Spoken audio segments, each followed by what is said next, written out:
bird on a tree. I'm just sitting here.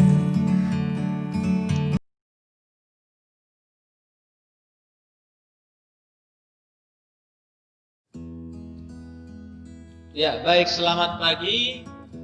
Salam sejahtera untuk kita semua. Kita lanjutkan kembali pelajaran bahasa Indonesia di kelas 11 tentang teks ceramah ya. Nah, untuk teks ceramah ini pada pertemuan ini kita akan membahas kerangka ceramah.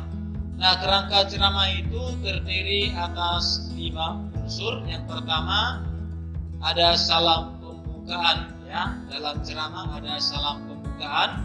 Kemudian yang kedua ada pembukaan ceramah. Nah, pembukaan ceramah ini di dalamnya terdapat nanti latar belakang ceramah yang akan diuraikan dalam ceramah. Kemudian juga disampaikan tujuan ceramah. Nah, itu di pembukaan ceramah. Yang ketiga isi ceramah.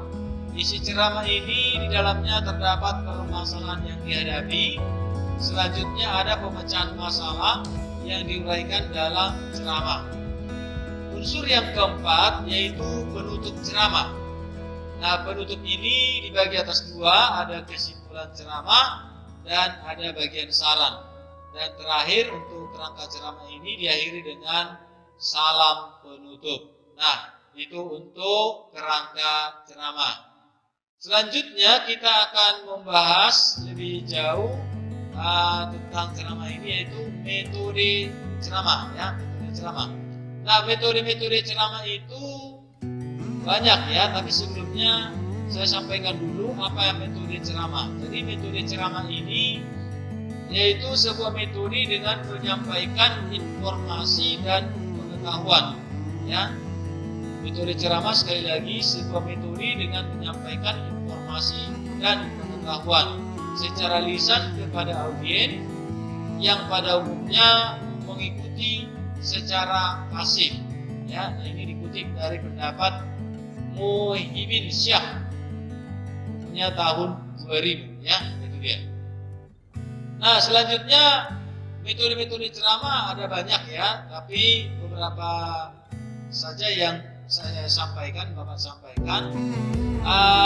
Menurut Winarno Suprahmat MPD, ceramah adalah penyerangan dan penuturan secara lisan oleh guru terhadap kelasnya, sedangkan peranan murid mendengarkan dengan teliti serta mencatat yang pokok dari yang dikemukakan oleh guru. Selanjutnya di dalam ceramah ini yang perlu kita bahas juga yaitu tentang metode ceramah. Metode ceramah ini disebut juga kaidah kegiatan memberikan informasi dengan kata-kata pengajaran sejarah merupakan proses pemberian informasi atau materi kepada siswa serta hasil dari penggunaan metode tersebut sering tidak berjalan sesuai dengan yang diharapkan. Nah, itu metode ceramah. Nah, beberapa metode ceramah ya sudah disampaikan di awal. Kemudian selanjutnya kelemahan ceramah. Nah, kelemahan ceramah ini yang pertama, materi yang dikuasai siswa terbatas hanya pada apa saja yang telah dikuasai dan disampaikan oleh guru. Ini merupakan kelemahan yang paling dominan pada metode ceramah. Jadi oleh karena itu, apa yang telah disampaikan guru itulah yang diperolehnya dan dikuasainya.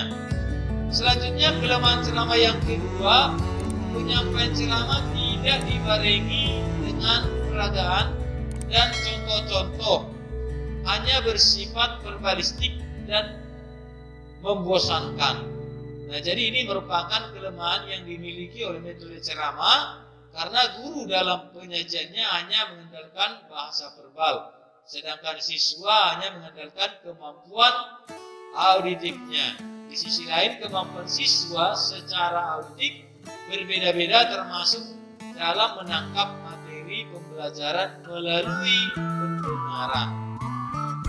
Selanjutnya, kelemahan yang ketiga dalam teks ceramah, kemampuan guru berbicara dan bertutur kata-kata yang tidak baik acap kali menjenuhkan dan membosankan siswa. Ya, sehingga siswa menjadi tidak memperhatikan materi pelajaran, mengantuk atau mengobrol dengan teman sebangkunya. Kemudian yang keempat, kelemahan metode ceramah ini sangat sukar untuk mengetahui apakah siswa sudah mengerti dan sudah memahami dengan apa yang telah disampaikan guru. Jika guru mengadakan pertanyaan, pada umumnya lebih banyak yang diam dan tidak menjawab pertanyaan. Nah, meskipun tentu tidak semua siswa seperti itu. Nah, itu kelemahan teks ceramah. Lalu kelebihan ceramah. Apa yang menjadi kelebihan ceramah ya?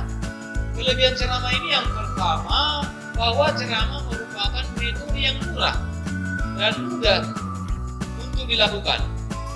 Sekali lagi, kelebihan ceramah yang pertama, ceramah merupakan metode yang murah dan mudah untuk dilakukan. Murah dalam arti proses ceramah tidak memerlukan peralatan dan perlengkapan yang rumit, seperti pada metode demonstrasi atau peragaan. Sedangkan mudah berarti ceramah hanya mengandalkan suara guru begitu. Yang kedua yang menjadi kelebihan ceramah ini dapat menjangkau penyajian materi pembelajaran yang lebih luas. Nah, ini berarti banyak materi pembelajaran yang dapat dirangkum dan dijelaskan pokok-pokoknya saja oleh guru dalam waktu yang relatif singkat. Kemudian kelebihan ceramah yang ketiga terdapat fokus pada pokok-pokok materi inti. Jadi dalam arti guru bisa mengatur materi mana yang menjadi prioritas sesuai dengan kebutuhan dan tujuan indikator yang ingin dicapai. Yang keempat, kelebihan ceramah ini guru dapat memantau keadaan kelas, karena kelas sepenuhnya menjadi tanggung jawabnya pada saat menyampaikan materi pembelajaran. Yang terakhir atau yang kelima yang menjadi kelebihan daripada ceramah ini, pengorganisasian kelas menjadi lebih sederhana dan praktis karena tidak membutuhkan persiapan yang macam-macam. Nah, selanjutnya untuk ceramah itu banyak jenisnya ya. Yang pertama ada yang namanya ceramah umum. Nah, ceramah umum ini bertujuan memberikan nasihat dan petunjuk-petunjuk, sementara ada audiens yang bertindak sebagai pendengar. Selanjutnya ada ceramah khusus. Nah, apa itu ceramah khusus? Ceramah khusus itu yaitu yang dipaparkan seperti di atas, akan tetapi kali ini akan dipaparkan pengertian dari ceramah khusus itu sendiri, yang mana ada tersendiri yaitu istimewa. Nah, di dalamnya ada ceramah khusus seperti ceramah yang bertujuan memberikan nasihat-nasihat kepada khalayak dan juga yang bersifat khusus baik materi maupun yang lainnya. Jadi sedangkan dalam ceramah khusus banyak batasan-batasan yang dibuat mulai dari audiens yang sesuai dengan yang diinginkan, dan materi juga menyesuaikan dengan keadaan. Nah, itu ya ceramah. Jadi ceramah itu dari bagi atas dua, ada ceramah umum dan ada ceramah yang kedua yaitu ceramah khusus. Kemudian komponen-komponen ceramah itu ada dai atau penceramah, kemudian ada madu. Madu itu artinya audiens. Kemudian ada materi. Materi itu artinya apa yang mau disampaikan ya oleh si penceramah.